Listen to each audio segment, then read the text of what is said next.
Assalamualaikum warahmatullahi wabarakatuh. Nama saya Nur Anis Arisha binti Hasbullah.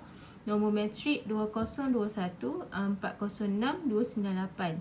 Okey, hari ini saya akan membentangkan tentang persepsi masyarakat bukan Melayu terhadap 5 unsur tradisi dalam perlembagaan.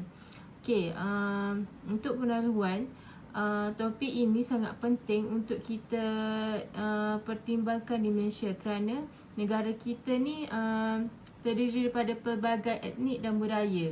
Okey, 5 unsur tradisi dalam perlembagaan merujuk kepada agama rasmi Islam, kedudukan orang Melayu, kedudukan anak negeri Sabah dan Sarawak, penggunaan bahasa Melayu dan juga keistimewaan orang Melayu.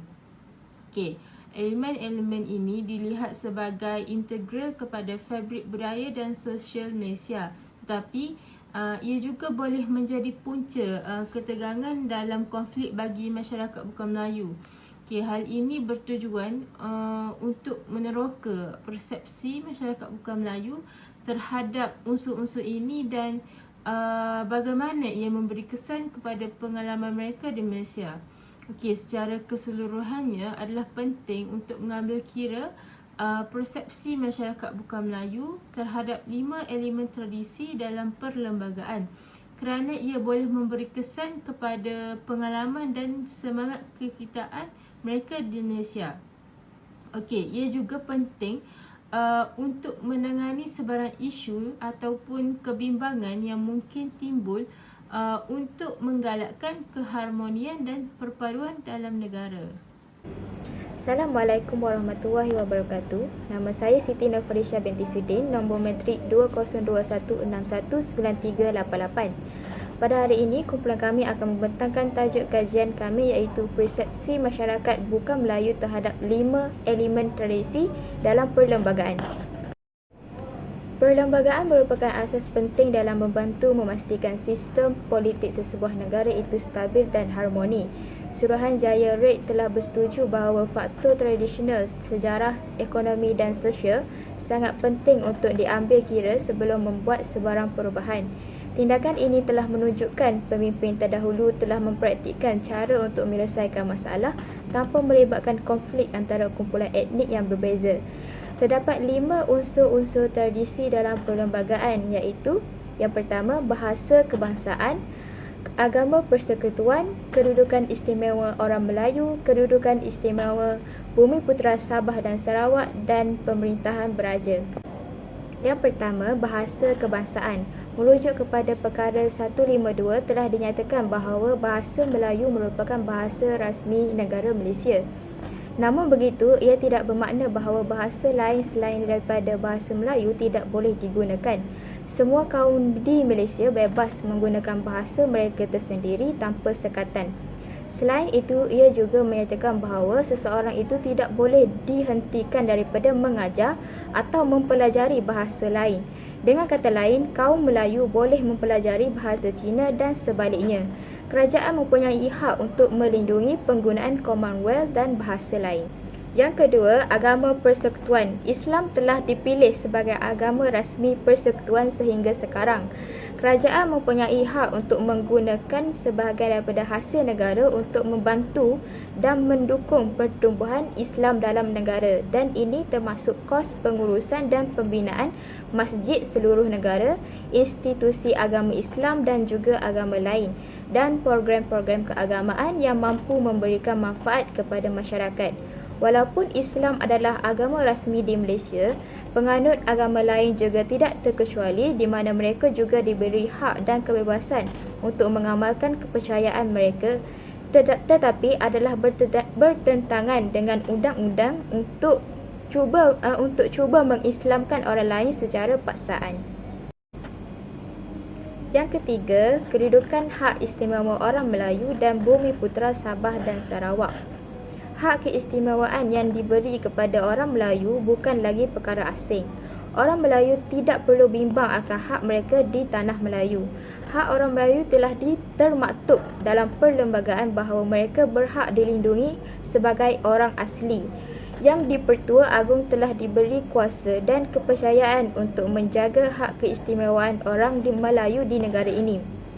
Kemasukan Sabah dan Sarawak ke Malaysia pada tahun 1963 telah meluaskan lagi hak istimewa yang diberikan kepada rakyat Malaysia, seperti kemasukan ke institusi pengajian tinggi dan beasiswa yang di Pertuan Agong iaitu Ketua Negara tidak boleh campur tangan atau menarik balik hak istimewa yang diberi kepada orang lain. Yang keempat, pemerintahan beraja. Sistem beraja telah lama diamalkan di Malaysia. Raja mempunyai kuasa penuh ke atas semua aspek pemerintahan.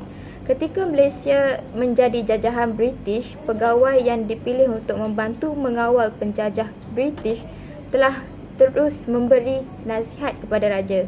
Ini telah menyebabkan kuasa raja semakin berkurang, kecuali dalam isu berkaitan tradisi Melayu dan Islam.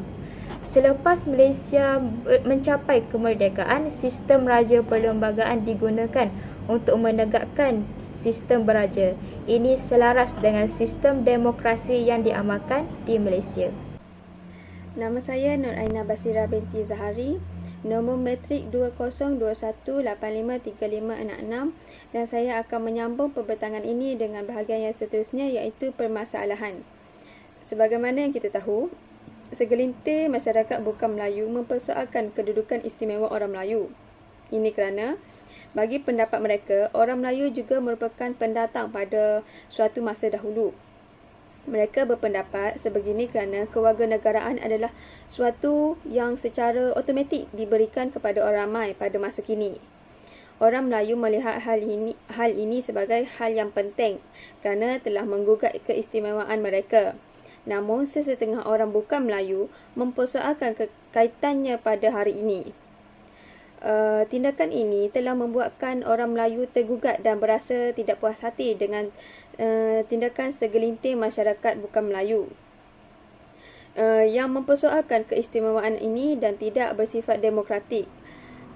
Konsep Malaysia bertujuan untuk menghapuskan diskriminasi dan layanan tidak adil terhadap orang Melayu. Akan tetapi, orang Melayu berasa tidak senang untuk menerima konsep tersebut kerana orang Melayu tahu pasti ada sedikit muslihat yang tidak dapat dilihat dengan mata kasar. Pada tahun 1965, Singapura telah mengambil keputusan untuk berpisah daripada Malaysia dan kini urusan kerakyatan berjalan dengan lebih lancar. Akan tetapi masih ada yang mempersoalkan mengenai penggunaan bahasa Melayu dan kedudukan orang Melayu dari masa ke semasa. Bahagian yang seterusnya adalah objektif kajian. Perlembagaan Malaysia merupakan sebuah undang-undang utama dan tertinggi di Malaysia yang mengandungi 183 perkara. Perlembagaan ini merupakan sebuah dokumen undang-undang yang bertulis yang menjadi teras dan telah membentuk dua dokumen terdahulu, iaitu Perjanjian Persekutuan Tanah Melayu dan pada tahun 1948 dan Perlembagaan Kemerdekaan pada tahun 1957. Perlembagaan ini telah dirangka dan ditulis berdasarkan nasihat daripada Suruhanjaya Reid yang telah melakukan kajian dalam membentuk undang-undang pada tahun 1956. Dan Perlembagaan Malaysia berkuat kuasa sejurus selepas kemerdekaan pada tahun 31 Ogos 1957. Antara elemen penting dalam Perlembagaan Malaysia adalah termasuk menjadikan kedudukan bahasa Melayu sebagai bahasa kebangsaan Malaysia, Islam sebagai agama rasmi agama persekutuan, kedudukan dan hak istimewa orang Melayu dan Bumi Putera Sabah dan Sarawak, dan akhir sekali yang paling penting adalah pemerintahan beraja.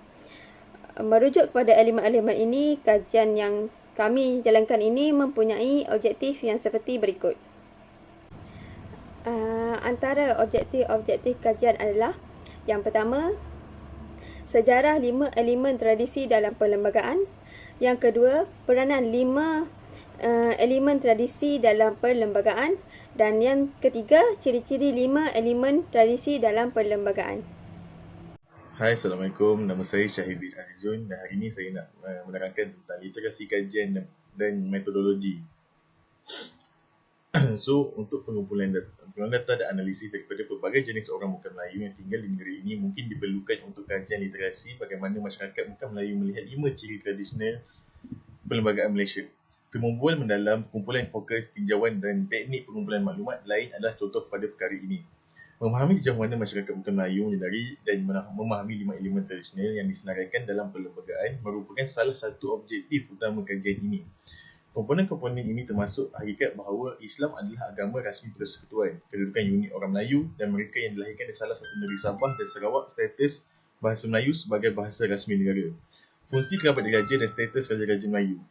Kajian ini boleh menyiasat bukan sahaja tahap pengetahuan dan kefahaman komponen tersebut, tetapi juga sikap dan pendapat masyarakat bukan Melayu terhadap warisan tersebut.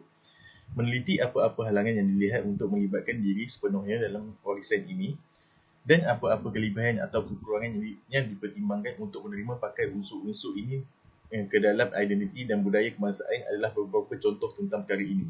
So, secara keseluruhannya, kajian ini akan menawarkan maklumat yang berinas tentang pandangan masyarakat bukan Melayu terhadap 5 rukun tradisi dalam perlembagaan yang boleh membantu panduan inisiatif untuk memajukan kerangkuman dan persefahaman antara kaum di Malaysia ini.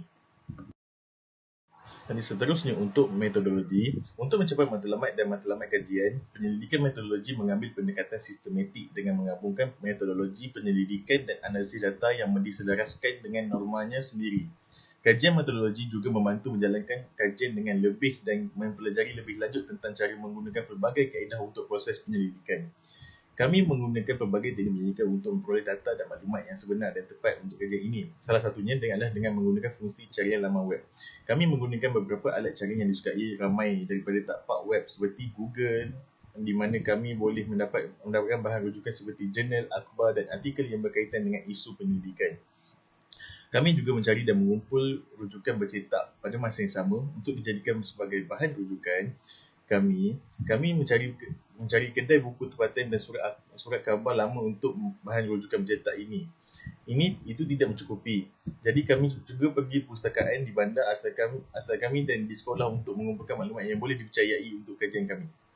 So, akhir sekali, dalam usaha mengumpul data yang diperlukan, kami menggunakan strategi menemu beberapa orang tempatan.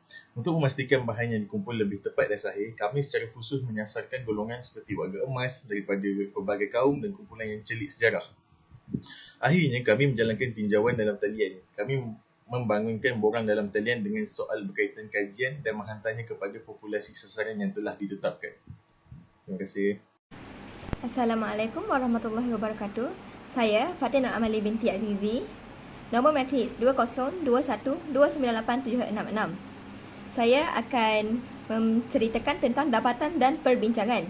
Dalam dapatan dan perbincangan mempunyai 2 tajuk, iaitu sejarah 5 elemen tradisi dalam perlembagaan dan juga peranan 5 elemen tradisi dalam perlembagaan.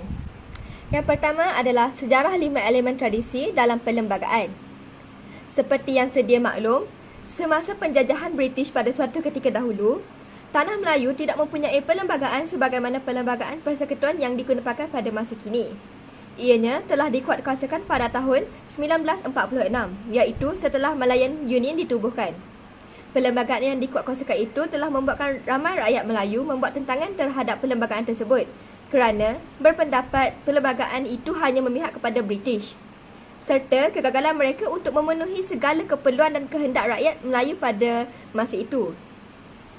Lebih teruk lagi, perlembagaan yang dibuat juga menghiraukan tradisi masyarakat Melayu yang telah diamalkan sejak zaman Kesultanan Melayu Melaka lagi. Oleh kerana mendapat tekanan dan tentangan daripada rakyat setempat, pihak British telah merangka ulang perlembagaan yang dapat memuaskan hati serta memenuhi semua kehendak rakyat Melayu pada waktu ketika itu. Perkara-perkara yang ditambah adalah seperti nilai tradisi masyarakat pribumi, contohnya seperti agama Islam sebagai agama rasmi negara, status dan hak orang Melayu, serta kedudukan orang Sabah dan Sarawak. Selain itu, penggunaan bahasa Melayu sebagai bahasa rasmi kerajaan dan negara serta kelebihan kepada orang-orang Melayu. Hal ini adalah kerana perlembagaan membentuk sistem perundangan, di mana Hal ini penting kerana perlembagaan membentuk perundangan. Peruntukan perlembagaan adalah asas untuk menggalakkan keharmonian antara etnik. untuk menjamin ketulusan, kecekapan dan keadilan perlembagaan seperti status Islam sebagai agama rasmi, kedudukan orang Melayu, kedudukan Sabah dan Sarawak, penggunaan bahasa Melayu dan juga hak-hak istimewa orang Melayu sudah digunakan. Yang kedua adalah peranan 5 elemen tradisi dalam perlembagaan. Di Malaysia, perlembagaan negara menggabungkan 2 elemen iaitu moden dan juga tradisional yang menjadikan ianya unik. Dengan menggunakan elemen tradisi ini, orang Melayu boleh membezakan diri mereka daripada orang lain. Hal ini kerana orang Melayu sedikit ketinggalan apabila dibandingkan dengan kaum-kaum yang lain. Oleh itu, hak istimewa orang Melayu menghalang kaum Melayu daripada ketinggalan ataupun terpinggir dalam komuniti mereka sendiri. Dengan itu, kerajaan dapat membantu orang-orang Melayu seperti dalam bidang pekerjaan ataupun sektor-sektor yang lain. Hak ini khusus juga boleh membantu mereka mengembalikan status mereka yang hilang semasa penjajahan British pada waktu ketika dahulu. Seperti yang kita ketahui, rakyat Melayu jelas terpinggir kerana seperti yang kita dapat lihat, pada masa sekarang ramai pendatang asing dan juga peniaga-peniaga luar yang datang masuk ke dalam negara. Oleh itu, peranan 5 elemen tradisi ini sangat penting dalam menaikkan hak-hak orang Melayu dalam semua perkara di mana orang Melayu perlu diberi lebih keutamaan berbanding orang-orang bukan bumi putera dan juga pendatang asing. Dulu, kini dan selamanya, tanah yang diduduki oleh orang Melayu dari dulu lagi adalah hak milik mutlak orang Melayu dan mereka mempunyai kuasa penuh di atas tanah mereka dan hidup di atas pemerintahan beraja. Peranan raja dalam sistem perlembagaan ini adalah menyatu padukan seluruh rakyat, tidak kira mereka datang dari berlainan latar belakang, kerana bagi orang Melayu, raja merupakan simbol yang patut mereka taat dan setia.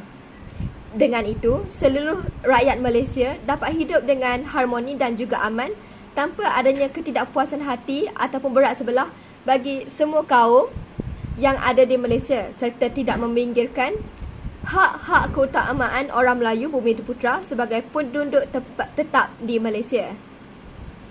Okey, seterusnya adalah ciri-ciri 5 elemen tradisi dalam perlembagaan. Okey, perlembagaan Malaysia adalah hasil daripada proses sejarah yang panjang. Ia menggabungkan konsep daripada penjajah British dan kerajaan politik Melayu yang lebih awal. Okey, salah satu warisan Inggeris ialah perlembagaan. Perlembagaan mengandungi amalan pentadbiran British seperti parlimen, cabang eksekutif dan juga kewarganegaraan. Okey, peruntukan perlembagaan moden merujuk kepada peruntukan baharu untuk orang Melayu. Okey, contohnya bahasa Melayu sebagai bahasa rasmi, penerusan sistem beraja yang diwarisi, Islam sebagai agama persekutuan dan institusi Majlis Raja adalah 7 perlembagaan persekutuan. Okey, ini adalah semua amalan yang wujud sebelum kedatangan British. Kerajaan Melayu lama menggunakan keempat-empat prinsip budaya ini yang pada mulanya ditetapkan oleh perlembagaan negara. Oleh itu, elemen sejarah yang masih wujud dalam perlembagaan ini dirujuk sebagai komponen tradisional. Kesimpulannya, persepsi terhadap unsur-unsur ini mungkin berbeza bergantung kepada individu dan juga latar belakang mereka. Dengan sesetengahnya melihatnya sebagai penting kepada identiti budaya Malaysia, manakala yang lain berasa kurang bernasib baik dengannya. Jadi, adalah penting untuk kita mempertimbangkan unsur-unsur ini kerana ia boleh memberi kesan kepada semangat kekitaan dan perpaduan mereka di Malaysia, dan untuk menangani sebarang isu atau kebimbangan yang mungkin timbul bagi menggalakkan keharmonian dan perpaduan di negara ini.